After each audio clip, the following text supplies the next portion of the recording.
Good afternoon, professors and classmates.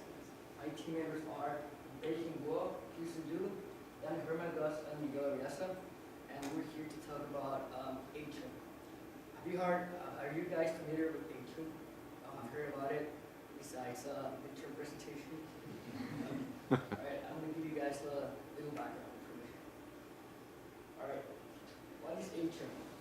They're a large, diverse manufacturer and distributor for residential vinyl and aluminum windows and patio doors for single and multi-family projects. They offer products to meet specific needs and preferences on their customers. Alright, they have 5 facilities in the US. The Dallas plant is around 3 blocks in diameter and has about 500 employees. They have 3 production lines. They call it the 120, the 150, and the 160. And they do a total of 26 windows.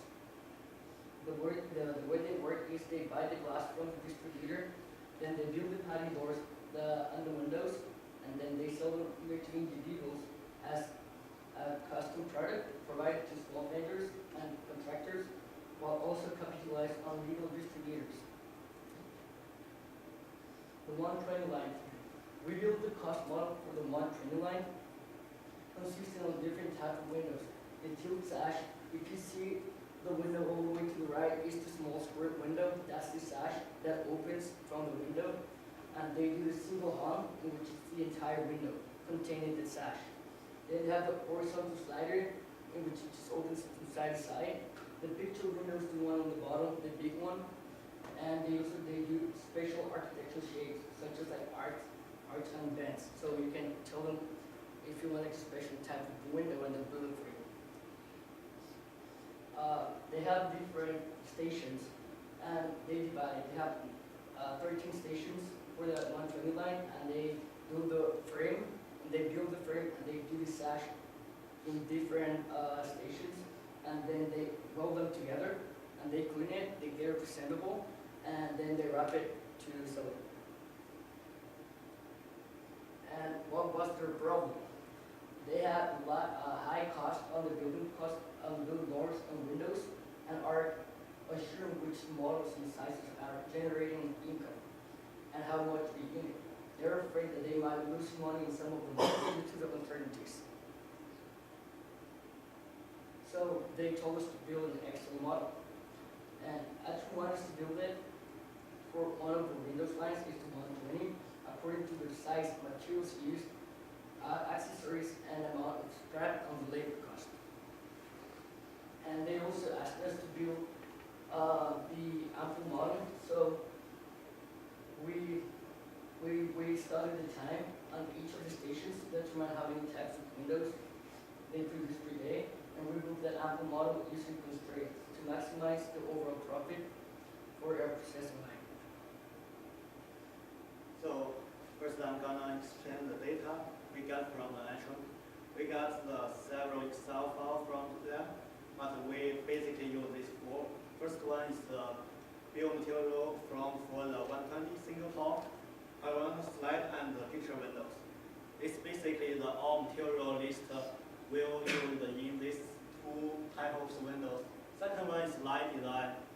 This file explains how they design the light, and how the labor was working between the different stations. And the third one is the stock glasses. They have 2 different types of glass. One is the raw glasses, and the second one is the pre-cut glasses. And the last one is the scrap per unit produced. Is when they cut the raw glasses, it will be produce the scrap of the glasses. So it's a waste, but it's also a cost should be included in the total cost. So for our Excel model, we have working in the build model in the different function. First one is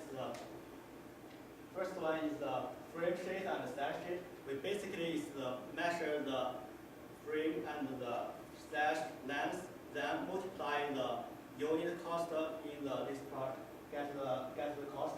And second glass for the glasses sheet, because all the glasses they use in this Windows insulating glasses basically is the two glasses and the metal with the spacers, so it can reduce heat transfer, so keep the heat inside the room and keep the cold outside the room.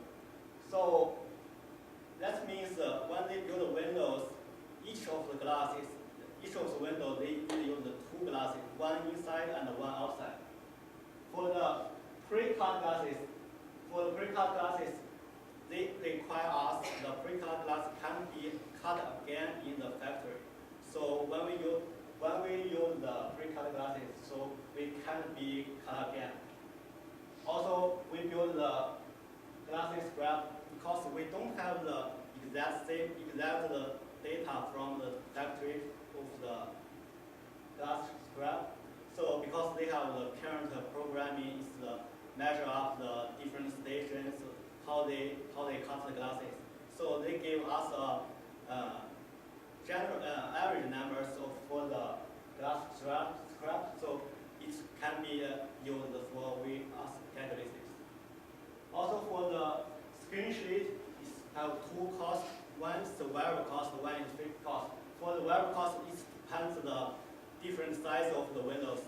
And for the fixed cost, if they order the amount of the screen is less than 10 in the same color, it will be cost more than if they order more screens. For the auxiliary sheet, we basically calculate the auxiliary part in the windows. For example, the lock. If they build the big windows, exceed the certain size, it should have the two locks. But if they build like small windows, there will be just one lock. So it's the cost different. Also, the package sheet is where the labor cost is different. Depends on the date. Like the Monday's label cost is different with the Fridays. And the final one is the labor sheet. Because we have the file from them called the line time, so we can figure out what's the exact time the labor working in the different stations. Also, the second one we consider is the labor efficiency, because the labor always need to do the rework and they produce the defective products in the stations. So we need to consider what's the percentage in the each station they made the mistakes. So we use their data to get an average percentage for each stations, so they are making mistakes.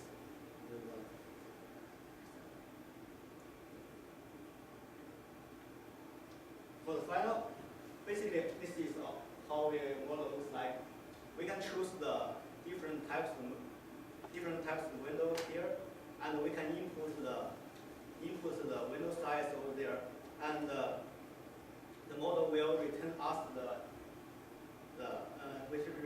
total cost in the different colors windows, because we can't show the exact data to you inside the computation sheet, so all the data is modified.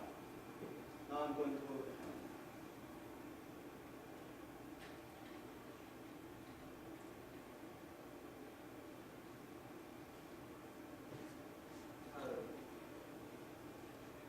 you're all familiar with this chart, right? It's like Miguel introduced this workflow for the 120 lines that we are working on for the project. For most of the time, there will be employees who are in charge of the stations, but like they try to search the lower labor cost. So some employee will charge multiple stations, and the blue angles shows the station on which that employee switch between. And based on the study, we noticed that the time on each station is different. Not only because the employee switch between stations, but also the individual efficiencies on different stations.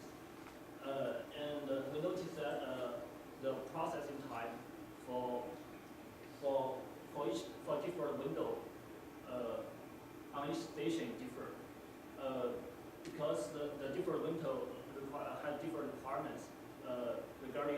material used, size, and extra accessory added on. So we decided to build up a Apple model so that we can maximize their overall line profits. And our time will be used as constraints. The on sales in the middle shows the time for each type of window that need to spend on each station. The bottom row shows the time available for each station, and we are able to know the profit for each window based on the cost model, and those are the profit for each type window, and we use window type as variables. So this is our profit model. The objective function is try to maximize their overall profits. And this is our string constraint. So for each update, we set up two files. One is the model file, and the other one is the data file, so that they can update their profit for further use. And as you can see, this is our data file, and those lines is the profit for each type of window. If they have new project in the future, they can just update the profit for each type of window. And this will give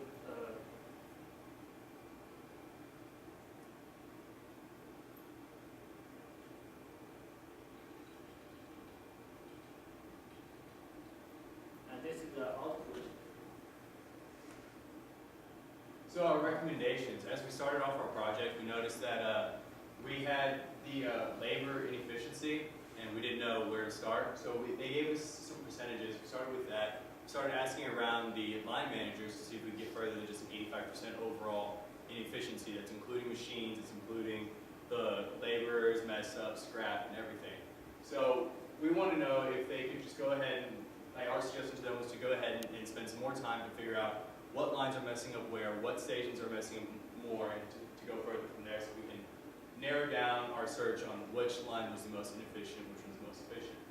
We also recommended that Atrium should go ahead and increase the price on two of their windows because they're breaking even, just dead even. There's no gain or loss on them. If so, it's fractions of cents.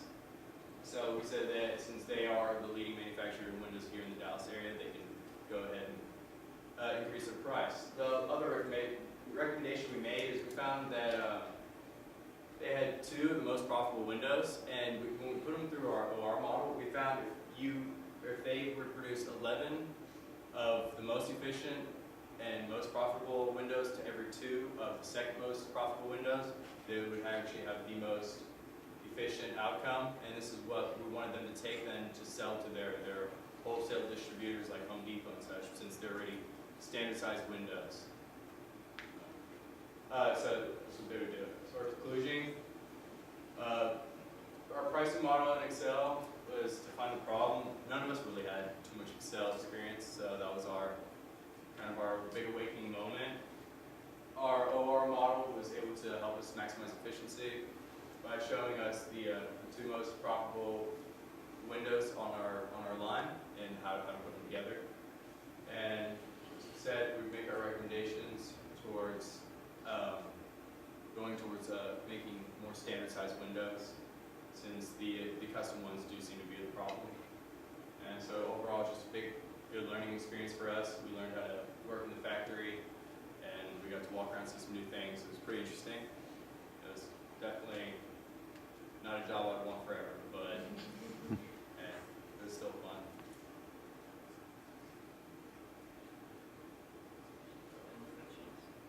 So you built the cost model, and did you use the output from that in your profit model then? Yeah.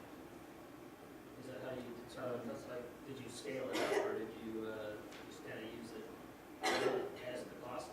We took the output, we compared it to the price chart. They have a pricing chart right now that they're not 100% sure how accurate it is. Obviously, they were wrong. But what they are charging right now for the windows, so that's how we determine the took the profitability, put that into the OR model, along with the labor time and how long it took to run the window through the line. Because they don't know the specific build up cost for some type of window. So that since we have the cost model, they are able to know the actual build up cost, and we can use their price insure from cover of the. Can you go back to your ample model?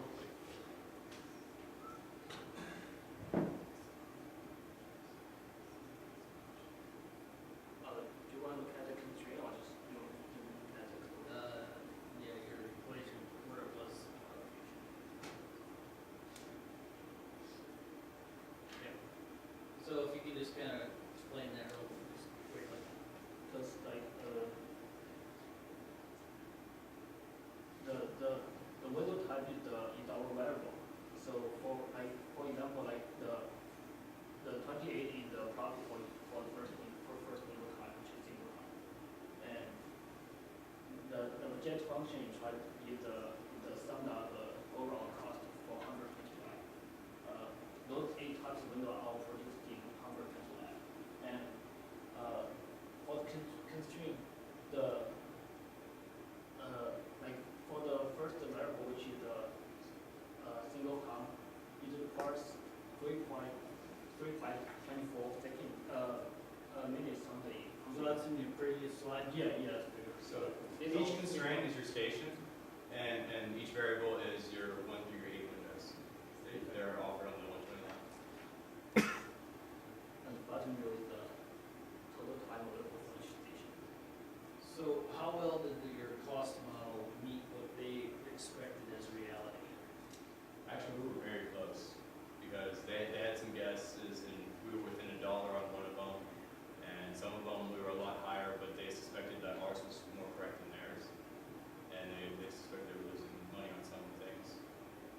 Because especially anything that's really custom, they have no idea, just absolutely no idea. So we're guessing. So it's by custom windows. Yes. By big windows with large arches, you get your money's worth. So. Other questions? One of your slides mentioned a fixed cost. How did you build that into this? I'm sorry?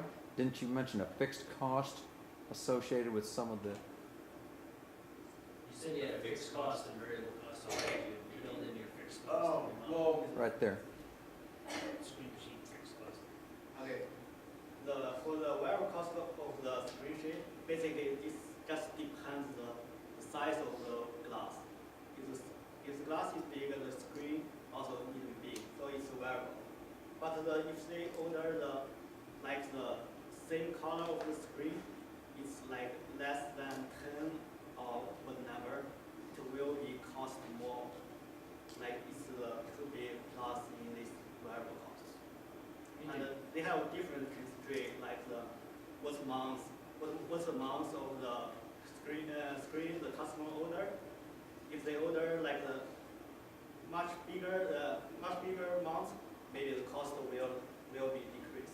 If they order the small amounts of the screen, maybe the cost will be increased.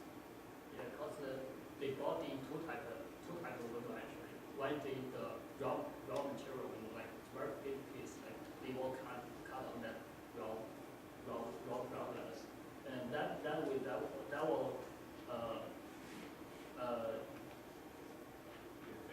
yeah, that will be there will be a scrap when they cut the glass. And for the other type that they just bought in the small piece, the fixed piece window, which the size is good for the window that customer orders. They just put in the whole glass, whole small piece glass in there. They won't cut the small one. That will be the price will be fixed. So the only when they cut a big piece of glass is that will have the scrap. Okay, one last question. I guess unless anybody has it. Yeah. Yeah, I have a good one. So, you guys gave your recommendations to the client that you implied for them to make 2 windows off their because of the profit margins, And do you guys give them a metric of giving, like, if they were to sell bulk deals, like, that they could make more money by giving a little bit of a price reduction to help, you know, create more demand inside the plant?